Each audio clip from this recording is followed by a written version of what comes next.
تازه مهم خبر کابل کې تازه برید کې 50 تنه مړ شوي دي.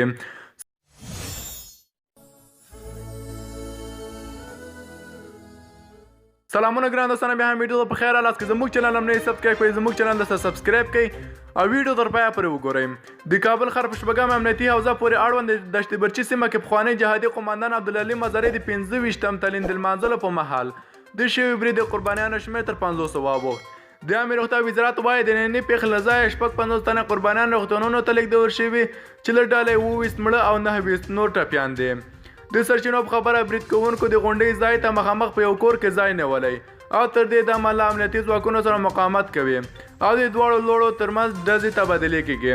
دغه ناسته د اجرایي رئیس عبدالله پخوانی ولسمشر حامد کرزي د سولې عالي شورا مشر کریم خلیلي او د اجرایي ریاست د دویم مرستیال محمد محقق په ګډون ګڼ شمېر سیاستوال او چارواکي رابلل شوي وو چې د کریم خلیلي د وینا په مهال پکې ډزې وشوې او غونډه له ګډوډۍ سره مخ شوه. ویل کېږي ټول لوړپوړي چارواکي او سیاسون د پیښې له ځایه روغ وتلي دي. اشرف غني د یو پیغام په خپرولو سره شوي برید بشر ضد جنایت بللی او د ټلیفون له لارې د کریم خلیلي او عبدالله احوال پوښتلی. نو تاسې هم د اشرف غني دا پیغام وګورئ.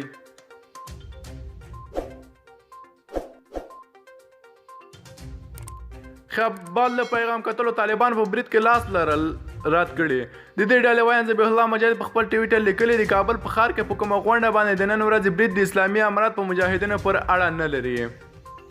عبدالله ورسره مسیاسون داسې مهال د برید ښکار ګرځي چې د نوموړي او اشرف غني ترمنځ لا هم ټاکنیز جنجالونه روان دي او دواړه لوري په نږدې راتلونکي کې د ولسمشرانو په حیث د لوړې مراسم نیسي.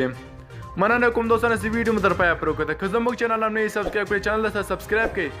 موږ تاسو ته هر دقیق تازه پر وخت خبرونه شروع نو زموږ چینل ته ضروري سبسکرایب کړئ، په څنګ د غنټې نشان سره کلیک کړئ او که ویډیو مو خوښه ویډیو سره لایک کړئ.